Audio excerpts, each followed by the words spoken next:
Well, welcome everyone. Thank you for being here. Here with me is Belinda Lauer.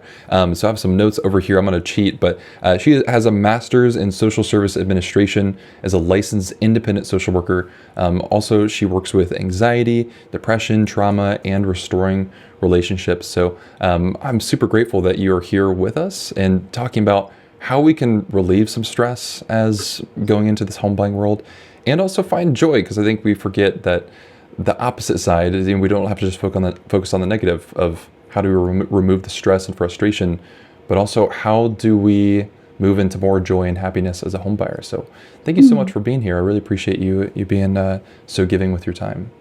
Oh, you're very welcome. Happy to be here. Yeah. Yeah. So when people go through the home buying process, I'm sure you're familiar with, like, anytime we begin talking about money and finances, we end up stirring up a lot of emotions hmm that come up through Yeah. ways that we've been taught, or just so much frustration that's been building up, or anticipation about the future.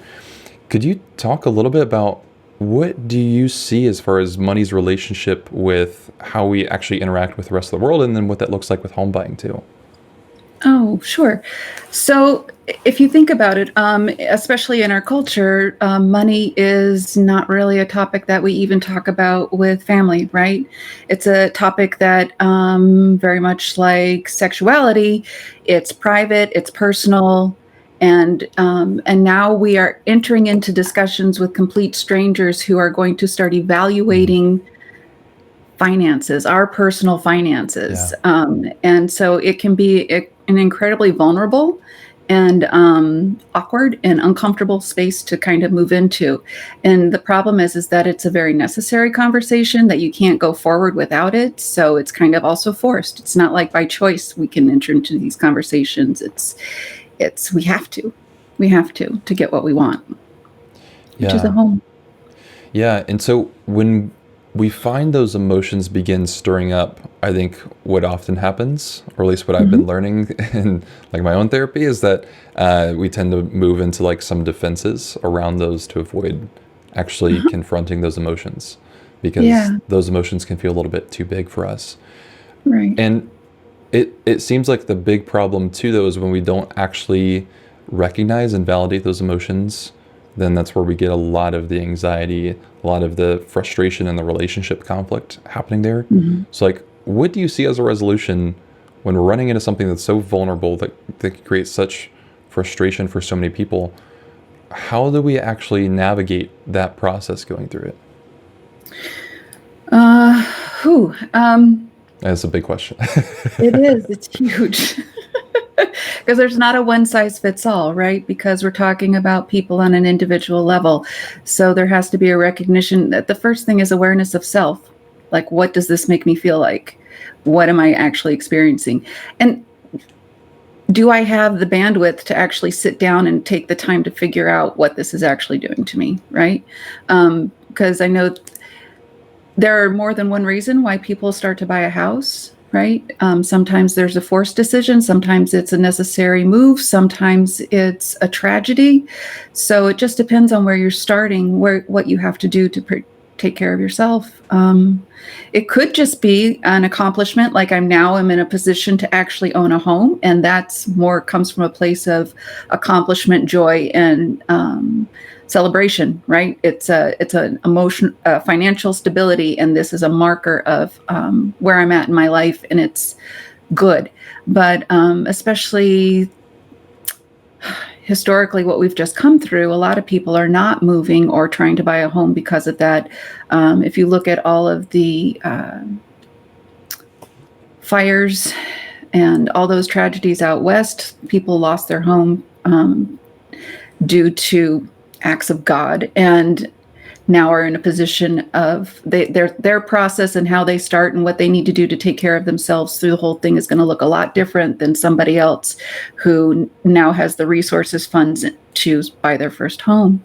So I think it would be wise to just kind of sit down and say, okay, what am I dealing with going forward, and how do I take care of myself in response to what is actually driving this purchase. Does that make Yeah, sense? absolutely. No, I think that's huge too, because we're also seeing the impact of the pandemic on those decisions as well. Is we Yeah. have a lot of people who are needing to buy because of it's a necessity, Yeah. and the pandemic and all these external factors, even like the wildfires that have been happening and so many things that are, it just seems like chaos in the world right now, Yeah. is causing even more difficulty through that purchasing decision. And it sounds like one of the most healthy ways to even process those emotions is just recognizing that they're there in the first place.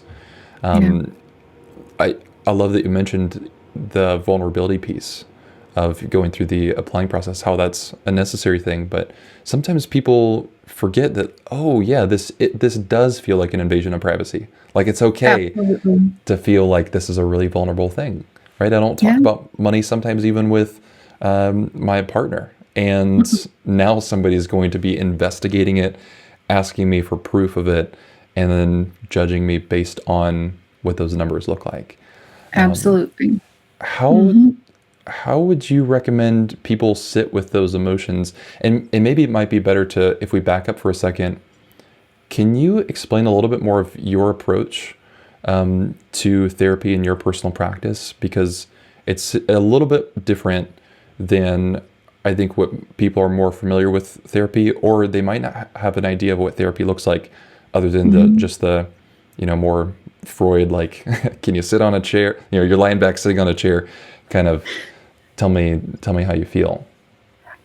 Yeah, so my approach to therapy has actually kind of developed out of a more cognitive practice, right? So therapy, if we think of therapy in general terms, like you would like automotive repair, there's different vehicles, there's different approaches to fixing vehicles, just like, and therapy is very similar, right?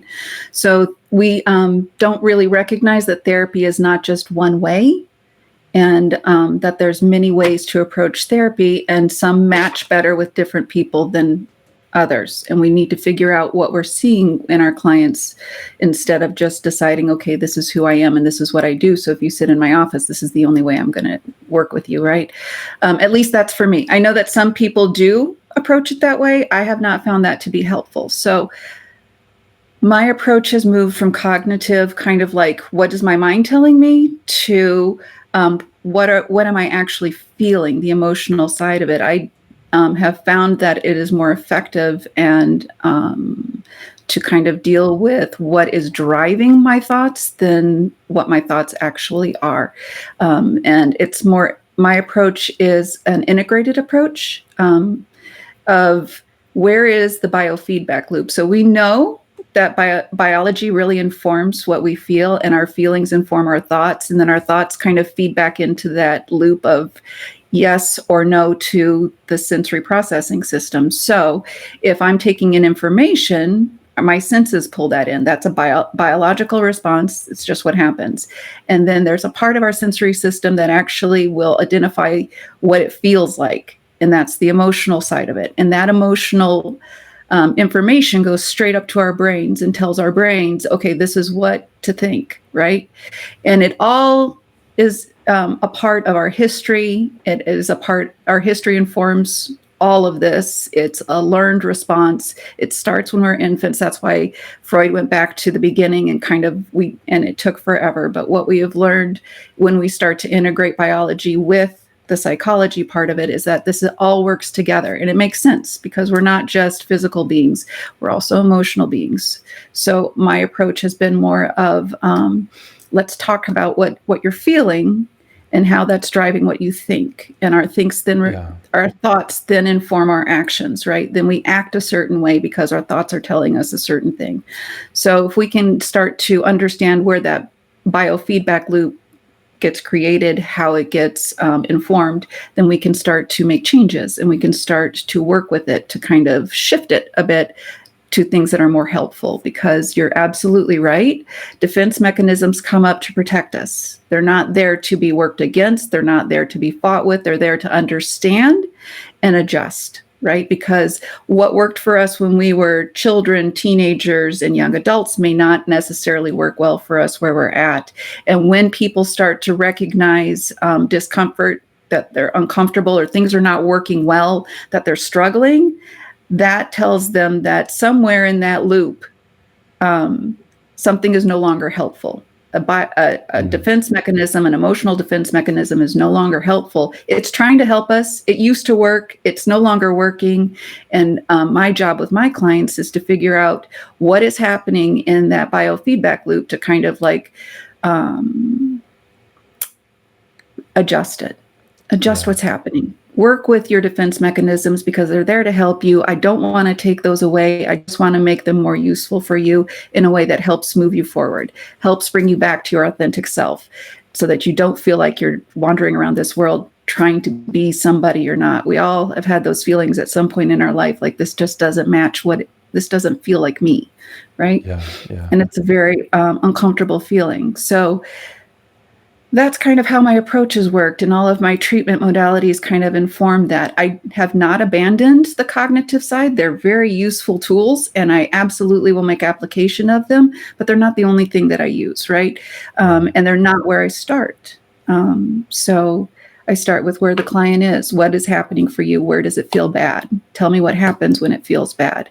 What does your body feel like? So it's a very integrated approach using informed research from several different approaches to psychology, because they all work together. They're all true in a certain aspect. And so where does that truth match where my client is at? And that's kind of how I approach it. Yeah, I love the integrated approach, especially because I don't know if this is an American thing or I feel like we're so focused with what's going on up here. And we think if I'm feeling bad about the process, whatever that looks like, if in any capacity that I'm feeling bad, I can outthink it, or that the emotions that I have are wrong. And I think one of the most helpful things that I've been learning over the past few months is, like you mentioned, how important the biology of it is. The fact that like there's this nervous system running from my brain all the way throughout my entire body that's receiving all this input, and it's trying to make sense of what in the world is going on. And for the most part, it seems like the nervous system is trying to protect us and plays a huge part in this our perceived safety in the world. Right. That creates those emotions that then we can process mentally. But if we just stay up here and ignore everything else that's below, then we end up moving into places where we don't realize why we're so anxious and depressed and frustrated and have this relationship conflict, because we're not listening to actually what's going on. What a lot of people I think would call body wisdom. Yeah. And it makes sense, right? Because if you're starting a new exercise program, it's not effective if you just change diet, right? It's not effective if you just exercise and still maintain a crappy diet. It's not going to be as effective. It's not going to be as effective if you don't get enough sleep, if you don't get enough hydration. But when you take into account everything that kind of works together to help produce a healthy body physically, then it starts to work and become more effective, and it actually produces results that will last, right? Yeah. And mental health is the same way. It's not just what you feed your brain. It's not just what you say to yourself. It's not just emotions. It's not just the nervous system. It's all of those working in concert together that actually help actually get you to mental health and maintain that mental health. The problem is that much information can be so overwhelming. Oh my gosh. Yeah. I mean, if you think about if you're in an unhealthy spot and the first time you decide, okay, I'm going to be healthy, and then you start to exercise and you're like, okay, this isn't working. And then you think about diet. I don't know if you've ever tried to massively change your diet. It's hard. It's overwhelmingly hard. And mental health is very much the same way. To try and approach it from an integrated spot can be information overload, and it can feel impossible. How in the heck am I going to be able to do this? Which is why people come back and try again and come back and try again. Well, or give up. Yeah. It's too much. It's That's not working. The people at Planet Fitness only see me like maybe 2 to 3 times, and then and they're like, where did he go again? Yes, that's exactly why. And that's why I think it's so important to bring emotions back into the conversation about money and home buying as well. Because I started to recognize, for some reason with finances, we think it all has to be thought through. which obviously we want to make wise choices with what we're doing with our money. And normally that's informed by learning and digesting that Mm-hmm. information and analyzing the numbers and figuring out what's right moving forward. But since money can be so emotional and home buying is so emotional because so many, Yeah. we're uprooting where we're at, the people that we're around, the places that are familiar to us and moving to somewhere different. And if we just try to rationalize that, we just focus on that one piece and don't integrate the rest, Yeah. like you talked about, Right. we're leaving a huge piece of us behind. Yeah. So what would you recommend to somebody who is maybe in that spot? They have these mental pieces figured out, but there are these unresolved or maybe unseen feelings that they have. They're missing the rest of the integration. Are there things that they can do to help merge those two together to feel more integrated? So if they feel themselves like only approaching it from a very kind of basic, like black and white, these are the numbers approach, how to bring their emotions into it. Is that Yeah, what the yeah, question is? or maybe just what would a slow introduction to a more integrated view of money, finances, buying look like instead of Yeah. just the purely cognitive one? Right. Well, as you were talking, something occurred to me, and I think it's very interesting. So in a very similar fashion, so investing requires a lot of, it's a very black and white kind of like approach or use of money, right? But there is a question that actually gives a nod to investors. What's your risk? What's your comfort with risk, right? Yeah, That's an emotional question that comes into play with a very monetary kind of financial endeavor. So it's interesting that the finance world recognizes that emotion is tied to use of money, but we have not, as far as I have seen, and you would know since this is your field, seen a similar question pop up when it comes to home buying, right? yeah, yeah, Where does your heart come into play with this? What's happening for you as where and maybe it has, but not in a very global presentation, maybe in individual approaches in silo effect kind of situations with different home people who help others buy homes. But I have not seen a global presentation as I have with investing, like what's your risk factor? That's an emotional question. yeah, Where do your emotions lie with this? Where's your comfort with this?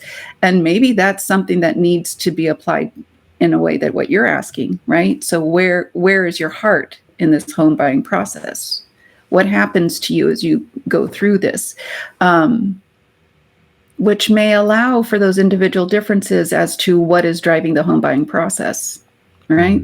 yeah, Where is my heart in this? How does this hit me emotionally? And that would be the question I would start with. Where is my heart in this? What is happening for me? What is driving this decision? And what yeah, happens to me when I consider the circumstances around this? yeah. And does that look like somebody carving out 30 minutes and processing through that decision? Is that what do you think that looks like? I don't know that can be kind of, it's a pause. You have to start with Yeah, a pause. And that's what all self-awareness starts with is that pause, just that brief moment of like, something's happening here for me, that something's hit me the wrong way. I'm noticing something, I'm feeling something, right? I notice my feelings. And that's where it starts. I just notice something is happening. I yeah, don't know how much time a person might have to kind of like explore and be curious about what it is I'm feeling, nor would I be able to speak about how effective or capable I am of allowing myself to identify what's going on and deal with it, right? Because we're all at different levels and different abilities of dealing with our emotions. Some of us can be ninjas. We've been a lifelong practice of managing our emotions and identifying them and kind of processing through them. And we got this, right? But others, not so much. Others' emotions were never part of the conversation. They were dismissed. They were disregarded. They were degraded So I don't know. It would be hard to say in this kind of forum to say, allow yourself 30 minutes. I would allow yourself as much time as you're comfortable dealing with it. But just that pause, just that recognition, like, I'm feeling something right now, is a start. That's where you need to at least be able to start, right? Yeah. Yeah. What I hear you say is, instead of the powering through that emotion or that feeling, which I think we often do, is just giving some permission for a pause, whatever that looks like. Just being able to validate, okay, this is starting to feel overwhelming in some capacity. I know sometimes the advice that I'll give to somebody, for instance, if they're feeling like, a lot of people will reach out to me and say, I'm kind of getting some cold feet about purchasing a home. Just like a very often, that's why I think as a super common phrase, like, people are used to the idea of like having cold feet buying a house, because those emotions are coming up. And I'm sure there's a lot of realtors who are frustrated when I say this to people, but I recommend to people, like, take a 2-day break. Delete your email from your phone, shut off your notifications, tell your realtor, I'll get back with you on Sunday at noon.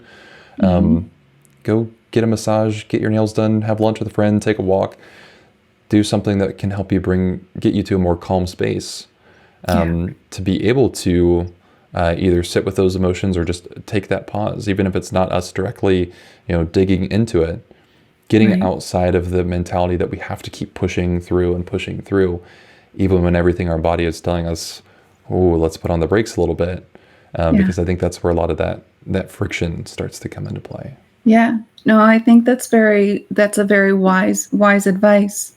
And I hope that most people have the ability to or the space to do that, right? Because sometimes we're under the gun. So when I say take a pause, sometimes we take a pause, make a mental note, okay, something's happening here, but I may not have time. There may not be the space to give it its due attention, right?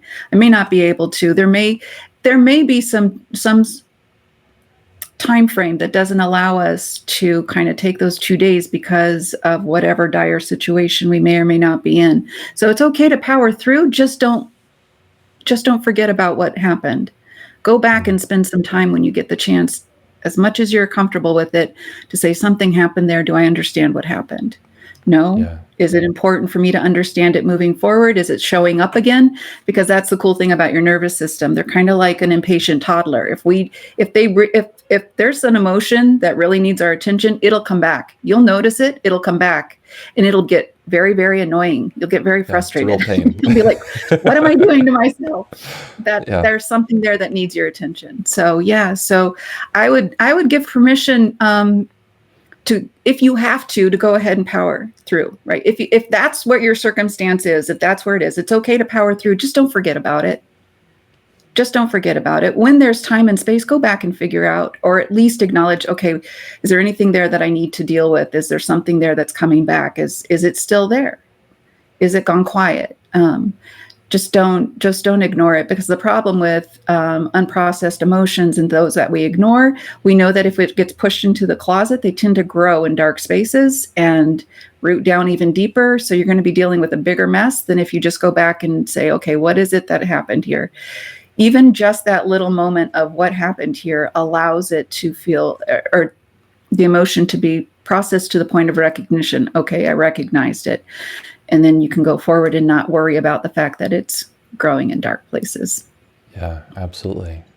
Yeah. And can you talk too a little bit about kind of the importance of therapy? Maybe importance isn't the word that I'm looking for. You brought up an analogy when we've talked before about the physical health, mental health difference that we have, where we can be really focused on physical health, but all of a sudden mental health is more of an issue instead of a maintenance thing. Can you talk a little bit about that? So that idea is actually gaining some traction, right? Because, and it all stems with what can people afford, right? Because before, mental health was kind of like supplement. There wasn't a lot of recognition that mental health made a lot of sense. It was something that if you were in complete disarray, like the big things like schizophrenia or bipolar or suicidal ideation. Those kind of big things were identified with mental health, but people dealing with anxiety, daily anxiety, right? People who are dealing with dysthymia, which is low-level depression, but persistent, constantly, every day waking up with this low-level depression. Those weren't considered mental health. And if you said that you were going to get help from them, there was a huge stigma because suddenly you were thrown into this category of people who have severe mental health issues like schizophrenia, bipolar, borderline personality disorder, all of the things that we see kind of that make for good movies, right? Those kind of things. And the word crazy, yeah, we have a long history in mental health of being stigmatized, right? Right. But in the last maybe 10 to 15 years, there's some traction growing about, if we and especially because, and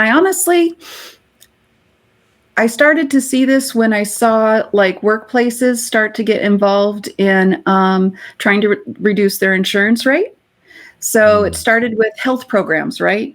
Like they would incentivize employees to get physically healthy. Well, it didn't really do much to move the needle for them to get their bonus discount for insurance cost reduction.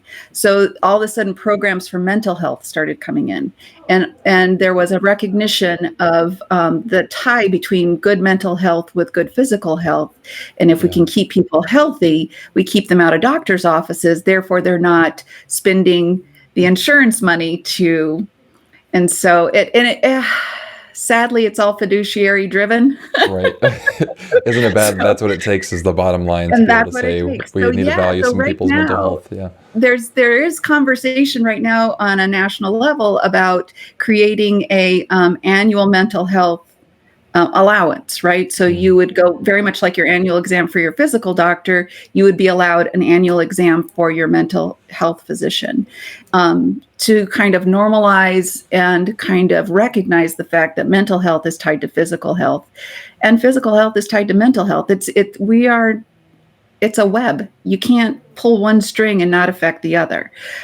So yeah, that's I don't know. Did that answer your question? Yeah, absolutely. Okay. Yeah, Good. I think that's a huge huge thing because I had to go through that shift too, especially when I first started going to therapy like a couple years ago, where there is that weird stigma happening of people think like, oh, what's wrong? Like what happened that was so bad that you have to go to therapy? And that's not actually the conversation. And it wasn't until you made that analogy when we first talked that was like, oh, this makes a lot more sense. Where people go to the gym and nobody's asking what's physically wrong with you, what happened that you need to go to the gym, right? We just want to take better care of ourselves. And it's the same thing with our mental health, our emotional health is sometimes we need people who can walk alongside us, help give us the knowledge and the wisdom to be able to process what's going on, especially because so much of that education is lacking to begin with. It's no different than if you got a personal trainer at the gym. For me, I personally I'd rather work with a therapist than, work out my body at the gym because I'm not trying to feel like an awful person every time I wake up in the morning. So I choose to not go to the gym. Sure, it's going to hurt me later in the future, but I think it's so important for people to realize that too, that therapy is incredibly helpful and has been incredibly helpful for me, just even within the past few months, to work through a lot of those, like you mentioned, those unresolved emotions, those things that your body is going to remember, and it's going to keep coming back until we eventually deal with it. And if we don't, I know that for me, a big thing is that I start recognizing like, oh, this is impacting my relationships quite a bit. And it was impacting me physically. There was a year where I was chronically nauseous because of unresolved anxiety and depression that was going on. And so working through that is so much better when you can see the other side. So I don't know, just say that as an encouragement to anybody who's considering it. I think it's a fantastic step to go into next. Yeah. Yeah. The thank you for sharing that. That's actually pretty powerful to kind of share what your story was, right? Because that's actually what I find with most of my clients. I do manage a lot of like very severe trauma, and that looks a different way. So it's more like me putting a cast around a broken limb, and we deal with Yeah, yeah, what it feels like to be in that cast, and we start to heal with that. But a lot of it is very much like you said, like, I don't feel good. I don't feel good. And it is very much like the personal trainer. Okay, tell me what's going on. Show me what you're doing. Very much like a personal trainer. You go in for your assessment, right? Show me what you're doing. Show me what you're capable of. And then they say, okay, so let's do this. Okay, so move your knee this way. Okay, so when you do this, your form is off here. Let's try this. And it is more of a tweaking the strengths you already have, and not disregarding the process you've already done, but kind of making it better and more effective. And that's kind yeah, of, you're absolutely right. Yeah. yeah, And I'm absolutely. hoping that the conversation keeps going that way, right? Within the mental health field, that people the more people that try it understand that it's not like one step from the asylum. It's actually more Mhm. to create health and well-being, and not necessarily, in our field, we call it capital T trauma or little t trauma. And life brings trauma. There's no way around it. I mean, holy heck, we just went through 2020. If we all now need a therapist. Everybody needs a Right, right. therapist. So, yeah. And you don't have to come from profound abuse to actually benefit from having somebody look at what's going on for you and help you find a more effective way of managing what's happening. Yeah. That's And it very definitely good. seems like things are moving that way. And I think it's going to be a clumsy approach as we keep working through it. Because, I'm even trying to figure out that, with even in the home buying conversation, I'm trying to see like, what can I do to incorporate some of these ideas of like, we're whole individuals. We're not just the home buying parts of us. We're not just the money Right. parts of us. Like we need to carry along the rest of us into those conversations. And so, Yeah. I think I'm clumsily trying to find my way along it, but it seems like largely as a society we're moving forward in that direction. Yeah. But thank you so much for spending your time and being so gracious with your time to come here and Absolutely. give some insight a little bit into what you do and how to help people out. Oh, you're very welcome. Happy to be here. Yeah, and so if somebody wanted to reach out to you, what would be the best way for them to do that? I have a website. It's BK Lauer, LLC.com. And you can reach out through there. There's a way to communicate with me on that. That's probably the easiest way to go for if you want anything. It doesn't matter if you need an appointment or not. If you just want to bounce some ideas off of me or ask me questions about what would you do if, more than happy to field any of that. That's not, I have no aversion to that. So Wonderful, yeah. yeah, and I'll put that link in the description below for everyone. But again, thank you so much. I really Oh, you're appreciate very your welcome. time. Mhm. Yeah. Yeah. Thanks for the ask.